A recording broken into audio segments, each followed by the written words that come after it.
Suba esa foto ni ese video de ese paramilitar que están quemando. Quiere venir a quemar ahora el centro de feria.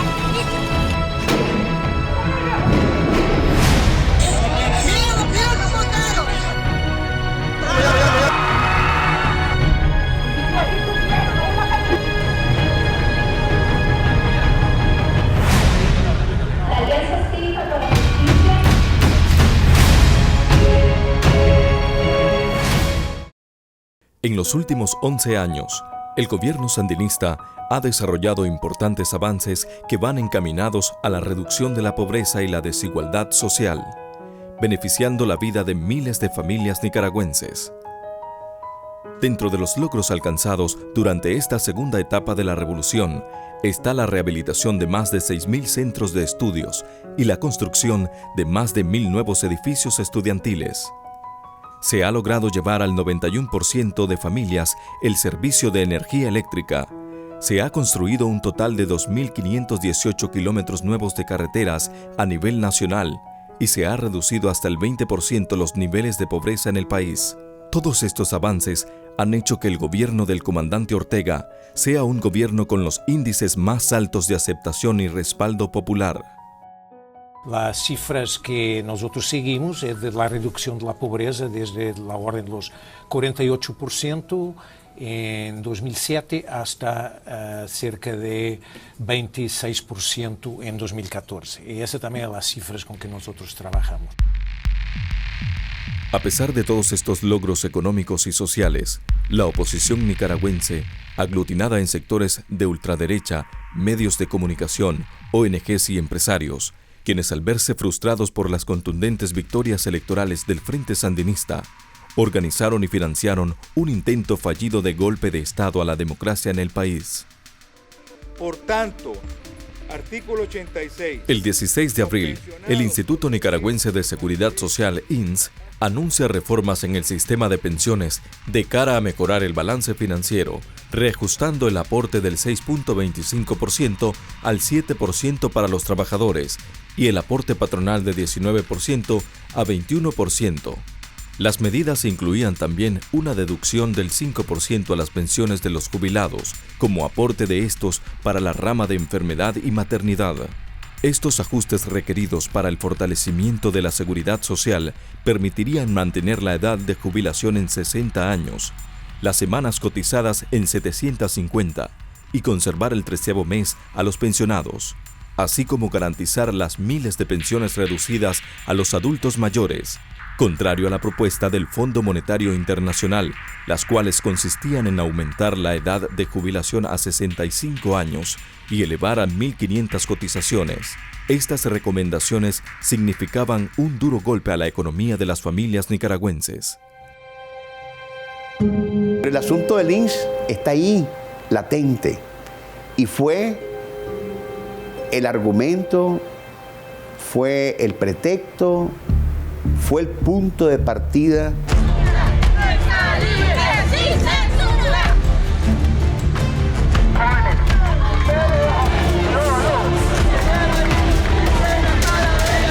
Los chavalos impugnan el decreto sin saber lo que estaban impugnando, obviamente. Ahí empieza la crisis, ahí surge la oposición que ya estaba latente, que siempre ha estado latente y que continuará latente siempre que exista un gobierno revolucionario con un modelo revolucionario. Las protestas parecían ser legítimas. Tocaban un tema sensible que instaba a más jóvenes universitarios a unirse.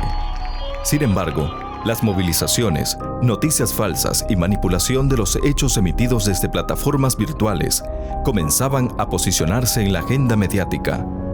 La idea desvirtuada de hechos falsos es el inicio de una serie de acontecimientos sociales en el país. La guerra psicológica tuvo un buen caldo de cultivo entre la juventud, precisamente por la desinformación y el desinterés que nos caracteriza, pues. Si nosotros nos ponemos a analizar el inicio de los disturbios o después del 18 de abril, que fue el tema del INS, muchas personas que se fueron a la calle ni siquiera conocían de la reforma, algunos ni siquiera sabían que existía el INS ni para qué funcionaba. Entonces esa desconexión con la realidad fue un caldo de cultivo muy fuerte para que esas matrices de opinión sensacionalistas y manipuladoras pudieran calar en buena parte de la juventud. La realidad que te plasman en una pantalla no es necesariamente la realidad. Y cuando consideras que solo el 30% de Nicaragua tiene acceso fehaciente al Internet, te das cuenta que el 70% de la población está siendo alimentada por un sector muy pequeño de la población. El 18 de abril, las protestas se tornan agresivas, pero desde medios de oposición se mentía y justificaban como acciones cívicas y pacíficas. Desde plataformas en redes sociales empezaron a difundir noticias falsas sobre supuestos estudiantes fallecidos para intensificar los niveles de violencia y matrices de opinión. Nicaragua ha vivido una ola de violencia que ha sido aprovechado por grupos que se hacen llamar pacíficos y han abusado del uso de nuestra bandera nacional para poder llegar al pensamiento del nicaragüense que tiene una vinculación directa con su nacionalismo y patriotismo.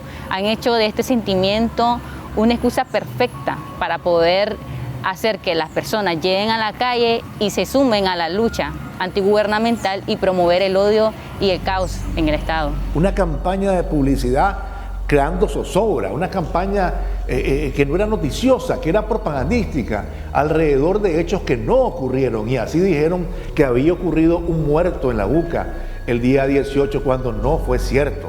Y comenzaron a decir que estaba el muerto, a sabiendas que no era cierto. Y por otro lado comenzaron a asusar a la gente. Láncese a las calles, vaya a las calles, destruya lo que pueda, destruya lo que encuentre.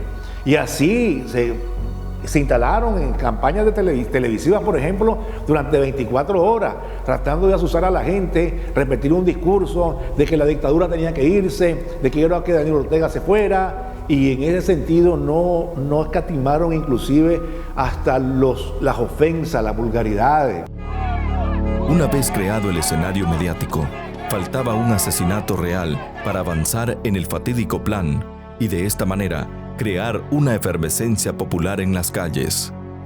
El 19 de abril se dio el asesinato del joven Darwin Manuel Urbina, trabajador de un supermercado que estaba ajeno a las protestas. Fue asesinado con arma blanca en el cuello a manos de grupos delincuenciales, cuando transitaba camino a su casa por el sector de la Universidad Politécnica de Nicaragua, UPOLI. Esa misma noche es asesinado el oficial de la policía subinspector Hilton Rafael Manzanares, primera víctima mortal directa de las protestas cuando despejaba la vía de barricadas en el sector de la UPOLI. Acontecimientos similares siguieron en todo el país. En León, un dirigente estudiantil fue quemado vivo por los grupos autoconvocados cuando estaba defendiendo las instalaciones del movimiento estudiantil CUUM. La lista de fallecidos aumentaba rápidamente.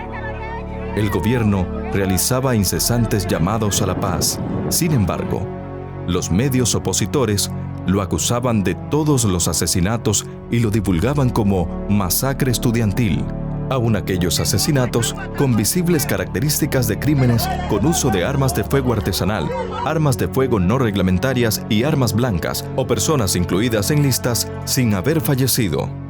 Anda una foto mía viral de que estoy muerta. No estoy muerta, estoy viva. Pues ya aquí nos encontramos desmintiendo lo que fue la muerte de este servidor. Salía mi fotografía en lo que es la marcha que se llevó a cabo ayer, la marcha nacional. Hago este pequeño video para informarles que lo que está pasando en Facebook es totalmente falso. Yo ahora estoy en España, hace un año que salí de Nicaragua y hago esto nada más para aclarar que todo eso es falso. Bueno, a mí no me gusta, yo exijo pues que saquen esa foto de ahí, mi publicación, porque si no, ya no me cuadra ese rebano. Ya sale en los diarios, en la televisión y todo eso. En la Yapollena tenés una foto con una cruz. No debería de estar ahí porque aquí estoy yo todavía.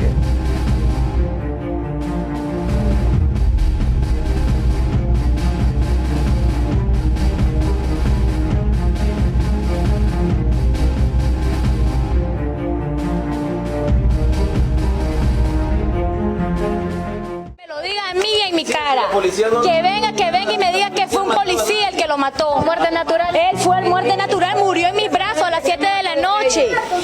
Murió en mis manos a las 7 de la noche. Ahí está todo noticia, hace 21 minutos. Eso es muy mentira. Eso es muy falso, muy mentira. Eso no, mi hijo murió en mis manos viendo el noticiero. En ese sofá. Y entonces ahí comenzó otra mentira, la masacre estudiantil. Y la masacre estudiantil por aquí, la masacre estudiantil por allá. Y no era cierto, no era cierto. Y ellos lo sabían. Y comenzaron a decir que la masacre de Daniel Ortega y el gobierno del presidente Ortega, el dictador, era peor que la masacre ocurrida hace no sé cuántos años en Nicaragua, allá en la ciudad de León, a 90 kilómetros de la capital. Y era totalmente falso. Allí todo el que moría era estudiante.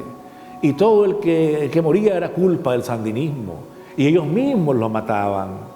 Ellos mismos asesinaron. Ellos mismos secuestraron. Nos acaban de atacar. Puedo arreglar un par. Muchachos, la zona pone, necesito la zona pone de este paciente.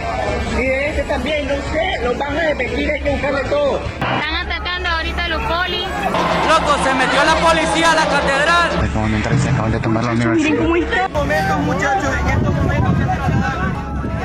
La oposición necesita la fábrica de mentiras para poder de alguna manera manipular al pueblo y que se sumen a su causa social. Ves a una persona que está desde el otro lado de la televisión asimilando un sinnúmero de noticias de violencia y de asedio a una causa que ellos creen que es justa, y lo que promueven es más odio, más violencia. Promueven también el hecho de que vos como persona valides esos actos vandálicos y el terror que ellos están impulsando, a tal punto de que ves las reacciones en redes sociales como un me divierte, un me encanta cuando están quemando a una persona en la vía pública. La noticia falsa además busca cómo entrar en tu subconsciente, ¿no? Apela a tus emociones, a tu sentimiento instintivo y no apela a tu lógica, no apela a tu conciencia, a la realidad que vos podés hacer o criticar. En su afán por mantener la estabilidad y la paz en el país, el 22 de abril, el presidente Daniel Ortega revoca las reformas al INS. Lo que está haciendo es revocando, o sea, cancelando, poniendo ya a un lado la resolución anterior del 16 de abril del año 2018, que fue la resolución que sirvió como detonante para que se iniciara toda esta situación. Por lo tanto, esto ya es una resolución que anula la anterior resolución. La desestabilización no paró, al contrario, se radicalizó, evidenciando que el plan era derrocar al gobierno bajo cualquier excusa. El 18 de abril ocurre uno de los primeros pasos ya de un golpe que se venía orquestando, de tanta maldad acumulada, tanto odio acumulado. Y sabemos de quién proviene este odio, ¿no? De estas clases opositoras que vienen tramando una desestabilización completa en nuestro país, porque, bueno, pues el gobierno ha trabajado en pro a los más necesitados. Pasa de que la gente se dejó llevar por las emociones, se dejó llevar por lo que decían las redes sociales. Eso es muy importante. Ahora las guerras ya no son con armas, ahora las guerras son psicológicas. Me llamo Gene Sharp y este es mi trabajo. Nosotros combatimos con armas psicológicas, armas sociales, armas económicas y armas políticas.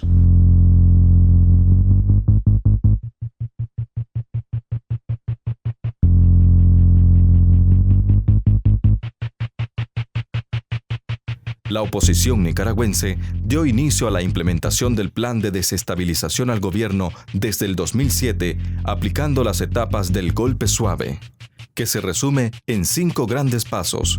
El primer y segundo paso es el ablandamiento y la deslegitimación. Desde que el FSLN inició a gobernar, los grupos de la derecha nicaragüense activaron su campaña mediática acusándolo de inconstitucional, totalitario, represivo y dictatorial. Durante los últimos años, inician ataques directos al sistema judicial, acusándolos de corruptos y parciales. Asimismo, se implementó una campaña negativa contra el poder electoral, acusándolos de realizar procesos no transparentes. Entre los hechos más recientes está la campaña agresiva de desprestigio contra la Policía Nacional, con la aprobación de las reformas a la Ley de Tránsito, implementada como parte del Plan Integral de Seguridad Vial y para disminuir las muertes en el país a causa de los accidentes de tránsito. Estos son los 4 sujetos circulados por las autoridades policiales de pertenecer a una banda de traficantes de órganos, quienes se roban a los niños en las escuelas. Por el modo de operar de la... Los últimos experimentos los realizaron con la supuesta ola de secuestros de menores de edad por parte de una banda de secuestradores y traficantes de órganos que operaban en el país.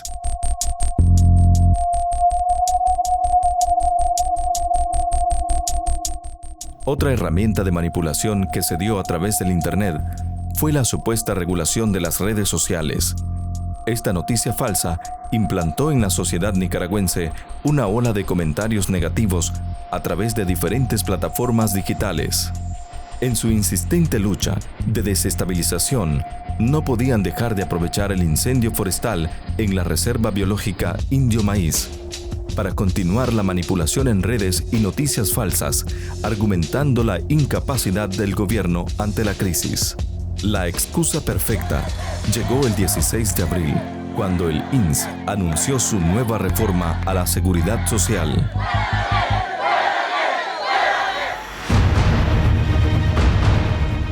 La oposición aplicó los pasos 3, 4 y 5 del manual. Calentamiento de calles, combinación de distintas formas de lucha y fractura institucional. El 18 de abril se convirtió en el día que encendieron la mecha del caos y la destrucción. Una parte de nicaragüenses salió a las calles motivados por la feroz campaña mediática del descontento, desprestigio, desinformación y manipulación, instaladas desde las redes sociales y medios de comunicación adversos al gobierno sandinista. Buscando también el respaldo de las Fuerzas Armadas, el apoyo internacional y presionando la renuncia del presidente de la República. Destrucción, saqueo y quema de instituciones públicas, secuestro y vandalismo del transporte público y privado, quema y destrucción de espacios públicos e históricos de la nación, saqueos a gran escala al comercio nacional, violación a la libre circulación, obstaculizando las principales vías del país, ataque a hospitales, centros de salud, ambulancias e incluso a personal médico, vandalismo, destrucción de simpatizantes del gobierno, asedio y ataque a estaciones policiales, violentos secuestros, torturas y asesinatos a trabajadores públicos, militantes sandinistas y población en general. En todas estas prácticas terroristas también salen a la luz que las universidades se habían transformado en puestos de mando de la delincuencia organizada. Después del 18 de abril, nuestras universidades se convirtieron en cuarteles de la delincuencia y del crimen organizado, donde se torturaban y se masacraban al pueblo de Nicaragua, donde desde las universidades, desde esos recintos, secuestraban, asaltaban a personas que pasaban por ahí. Hoy, a más de 3 meses, sabemos de que fuimos manipulados. Se nos dijo de que había un estudiante universitario muerto en la UCA. Sabemos hoy de que no ha habido ni un muerto ni en la UCA, ni en la Poli, mucho menos en la ciudad de Managua. Nos han matado a 5 estudiantes universitarios, ninguno de ellos en Managua. Estos muertos son producto de la manipulación, son producto del crimen organizado, producto del terrorismo golpista que se intentó dar en Nicaragua, financiado por organismos internacionales y la derecha oligárquica. Revólveres 38, tenían fusiles, tenían armas automáticas, y nosotros solo escuchábamos balas y las veíamos pasar. Muchos están ahí siendo torturados, siendo golpeados. Muchos están ahí. ¿Quién es esa gente que los tortura? Diciendo, son la gente de tal mucho, un grupo que había en Lupoli, que son del barrio 8 de marzo. Vayan a pedirle que les entreguen su carnet, no hay ninguno. No hay ni uno que sea estudiante ahí. No hay ni uno que sea estudiante ahí. No hay ni uno que sea estudiante ahí. Las autoridades policiales capturaron a uno de los cabecillas de pandillas ubicados en la UPOLI, quien confiesa el plan estratégico para derrocar al gobierno constitucional. La primera etapa decía cómo derrocar al gobierno, cómo desestabilizar al gobierno. Y la segunda etapa del documento era reestructuración gubernamental. El primer documento habla sobre pilares, los pilares que sostienen al gobierno, estructuras que al momento de ser tomadas o vandalizadas, el pueblo en su euforia y en el enojo que siente al participar por las protestas va a generar más y más personas uniéndose a la causa. Empezando por un orden factor caos. La segunda etapa del documento se habla sobre ya empezar a atacar las organizaciones del Frente Sandinista, atacando o desneutralizando a los coordinadores, CPC y cualquier persona con cargo a la juventud sandinista. Desestabilizaría de una sola vez la juventud entera, dejando solamente la actividad policial. En la actividad policial, el documento viene y dice que la actividad policial va a ser requerida cuando el pueblo se ponga violento, pero entre más personas haya en el pueblo, la actividad policial se va a ver reducida en número contra tanta gente. No van a poder. La etapa 3 consiste en cuando la Policía Nacional ya no puede contener al pueblo. El señor Ortega va a tener que sacar al ejército. Una vez el ejército está fuera, ya tendrían que venir organismos internacionales para ver y detener esto. El documento en la tercera etapa viene y dice que se pueden utilizar estructuras y imágenes públicas. A la rotonda Hugo Chávez, a la asamblea, lugares públicos y fuertes símbolos para el gobierno. Figuras públicas, ya sean las figuras del momento, recalcando el momento en que Pedro Joaquín Chamorro es asesinado y las consecuencias que esto trajo. La cuarta etapa de ese documento es algo un poco más tétrico, buscar y neutralizar un objetivo internacional, un inversionista, un embajador, alguien de la embajada americana, por ejemplo. Pasaría lo mismo, pero también se vería involucrada la actividad internacional, generando aún así un caos aún mayor. Lo que nos mueve al siguiente documento, una vez terminado todo y en Nicaragua esté sin gobierno, el siguiente documento plantea un plan de gobierno que viene y dice que como presidente deberíamos de escoger a alguien que esté lo suficientemente capacitado, sea inteligente, prudente y sea bueno en los negocios. De mis años políticamente activos, de encontrar algo parecido a lo que estamos viviendo y no encuentro nada. Señora, ¿usted hacia dónde se dirige particularmente? A San Juan del Sur. ¿Qué opinión le merece esta situación? Es lamentable, totalmente lamentable porque no están dejando trabajar a la población. Aquí queremos paz, tranquilidad, trabajo.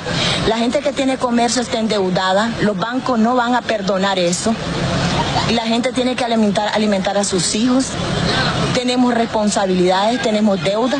Yo creo que es necesario que las partes se sienten, más las que andan, entre comillas, en calidad de pacifistas, que no sigan quemando las cosas. Aquí todo el mundo tiene derecho a pronunciarse, pero de una manera pacífica. ¿Dónde está el amor al prójimo? ¿Dónde está el respeto al derecho ajeno? No existe eso. No existe aquí. El Gobierno de Reconciliación y Unidad Nacional invitó a la Conferencia Episcopal a ser mediador y testigo en un diálogo nacional para buscar una salida a la crisis que se había provocado. Días después, la solicitud fue aceptada. Se está sembrando el dolor en millones de familias nicaragüenses. Preguntémosle a las familias nicaragüenses si están de acuerdo con esos actos de violencia. Así como nadie está de acuerdo con la muerte de los jóvenes de diferentes tendencias políticas. Nadie está de acuerdo. Lo hemos condenado y situaciones como estas solamente se resuelven en el marco de la ley, en el marco de la justicia. El jefe supremo de la policía aquí mismo ordene que va a cesar la represión y, como lo dijo Monseñor Mata, que regresen a sus cuarteles los policías. Si aquí no podemos estar en un país donde una parte de los nicaragüenses tiene derecho a aterrorizar y la otra parte no le queda más camino que estar aterrorizada como están las miles de familias, doctor Tunderman, ahí en Masaya, en los diferentes municipios de nuestro país. Vos no podés llegar a un diálogo a decir yo exijo. Vos podés en un diálogo conversar. El diálogo nacional fue convertido en un show mediático, donde la oposición, respaldada por algunos obispos que se dedicaron a vociferar, gritar y proponer salidas inconstitucionales a la crisis. En una reunión en Casa de los Pueblos, la Conferencia Episcopal solicitó al comandante Daniel Ortega renunciar a la presidencia. Le entregaron una hoja de ruta que contenía los pasos del golpe a la democracia, donde instaban a disolver los poderes del Estado y convocar a elecciones en marzo del 2019. El plan estaba en marcha. Los mediadores del diálogo revelaron sus verdaderas intenciones. Yo cuando recibí el documento, dije, bueno, esto es lo que ellos quieren realmente. Yo pensaba que eran mediadores, pero no. Están comprometidos con los golpistas. Eran parte del plan con los golpistas. Una vez suspendido el diálogo, la oposición recrudeció la violencia en el país a través de tranques en diferentes ciudades y carreteras, secuestrando la paz y creando zozobra en las familias nicaragüenses. Los actos terroristas se intensificaron, al punto de asesinar y quemar a ciudadanos solo por estar identificados como simpatizantes del Frente Sandinista. La quise, nosotros feo, el brother, hijo puta. Ponérselo en la mano, ¿no? ¿Qué opinas vos? ¿Qué opinas? Dárselo en la mano, ese hijo de puta. En la mano, hijo de puta, se lo ganó, hijo de puta. Algunos sacerdotes y obispos fueron cómplices de la barbarie en contra de las familias, utilizando centros escolares católicos, iglesias y sacristías como centros de tortura y secuestros, cuartel de los terroristas. Incluso utilizaron hasta los mismos santos para ocultar armas de alto calibre. Los terroristas también arremetieron en contra de los policías y familiares de los mismos. La iglesia incluso estos actos trató de encubrirlos. Habla el padre Harvin, me avisaron ahí los feligreses de Pacaya que ya entraron los antimotines ahí en ese lugar y que ya vienen para Masaya, don R21. Tengan retenidos a esos paramilitares, amárrenlos a como sea, porque esa es una buena evidencia para las personas, los países internacionales que vean que no es el pueblo de Nicaragua el que se está matando, sino que son ellos los que buscan quienes vengan a matar a nuestro pueblo. Busquen cómo amarrarlos y cómo esconderlos, aunque sean excusados, meterlos para esconderlos a esos jodidos. Traten de pedirle que no se suba esa foto ni ese video de ese paramilitar que están quemando, para que no haya ningún problema. Igual nosotros borremos toda esa foto. Durante 3 meses, perdieron la vida 198 hermanos nicaragüenses, de los cuales 22 son oficiales de la Policía Nacional y un total de 5 estudiantes universitarios.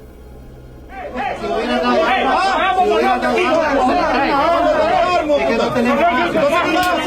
¡Dale, hijo de puta, habla mierda! ¡Ya, hijo de puta! ¡Mierda!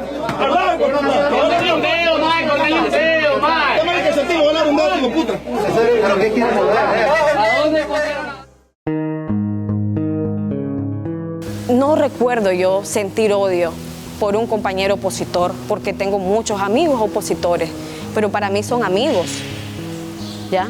Y nuestra ideología política va más allá de nuestra amistad. ¿Cómo es posible que yo voy a querer el mal de un compañero solo porque piense distinto a mí? Eso no lo concibo. Mi sueño hasta el 18 de abril era ver a mi hija crecer en un país en paz. Era que mi hija pudiera ir al parque, era la paz, madre. ¿Sabes? Era que mi hija nunca tuviera que empuñar un arma, que yo nunca tuviera que empuñar un arma. Que pudiéramos vivir en paz, que pudiéramos ser cada uno de nosotros lo que queríamos ser. Mientras tanto, los organismos nacionales e internacionales de derechos humanos se encargaron de manipular las cifras de muertos con la finalidad de proyectar inestabilidad e inseguridad para perjudicar la imagen del gobierno sandinista. Estos organismos fueron parte fundamental de la agenda golpista, incluyendo en la lista de fallecidos a personas que murieron por causas de accidentes de tránsito, de manera natural y por la actividad delictiva común. En base a estas cifras maquilladas, la Organización de Estados Americanos ha querido condenar a Nicaragua a través de resoluciones injerencistas y carentes de legalidad. Es cierto, es cierto, es cierto, es cierto. Soy mujer y... A pesar de la situación adversa y dolorosa en la que Nicaragua se sumergía, la voz de la población que anhela cada día un futuro mejor estuvo presente y expresó su descontento por el asalto a la libertad a manos de los golpistas. Estamos aburridos, hartos de esto que están haciendo, estos tranques que están haciendo. Ya es para que dejen pasar. La sandía, los melones, los ayotes y no pudimos pasar. Vemos que ahí se está pudriendo la yuca, pues. Era una parte para la vaca, otra para los cerditos, pero ahí se está perdiendo. Estamos endeudados y tenemos que pagar, nos afecta, porque no queremos tranque, queremos que estemos con paz y tranquilidad. Es lo que le pedimos, que nos dejen trabajar en paz, tranquilidad. Porque sabemos que es una obligación del Estado nicaragüense velar por los ciudadanos.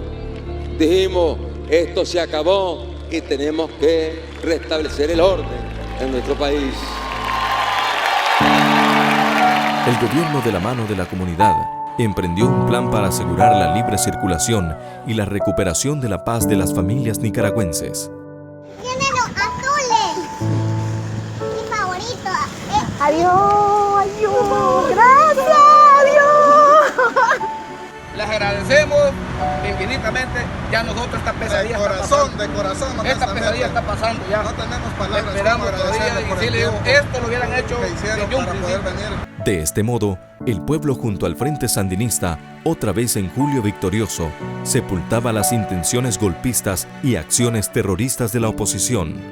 Esta Nicaragua bendita, esta Nicaragua consagrada a Jesucristo y a nuestra Madre María, esta Nicaragua de familia, de valores familiares, de cultura familiar, esta Nicaragua de amor, donde no puede cambiar el odio, donde no puede vencer el odio, porque el amor es más fuerte que el odio, y el amor a Dios sobre todas las cosas. Poco a poco, Nicaragua vuelve a levantarse de la oscuridad en la que la querían sumir los grupos violentos de la oposición golpista. La recuperación de la normalidad, la tranquilidad y la seguridad en el país es notoria. A pesar de las intenciones de los grupos violentos, los nicaragüenses están dispuestos a defender las conquistas y no regresar al caos y la destrucción. Nuevamente, el pueblo nicaragüense escribe una página de luchas y victorias, con la humildad y la valentía de un pueblo que no se rinde ni se vende. A seguir defendiendo nuestros derechos, a seguir defendiendo nuestras decisiones. Nuestras decisiones no están en Washington, están en Managua. Nuestra elección no está en Washington, están en Nicaragua. Y somos nosotros los que tenemos que defender nuestras propias decisiones para seguir defendiendo este modelo que siga propiciando la paz, la reconciliación, porque nosotros jamás vamos a ser sembradores de odio, ni aun contra estos que tanto daño le han hecho al pueblo. No los odiamos, les decimos rectifiquen, cambien y que les ayuden a cambiar, y que puedan entonces ser parte propositiva en la construcción de la paz en nuestro país. Queremos sembradores de paz, no sembradores de la muerte. Estamos llenos de fe en que conquistaremos una paz cada vez más sólida, porque la paz hay que estarla defendiendo todos los días, hay que estarla conquistando todos los días para evitar que se repitan situaciones como esta. Que viva el 39 aniversario del triunfo de la revolución. Sandino vive, patria libre.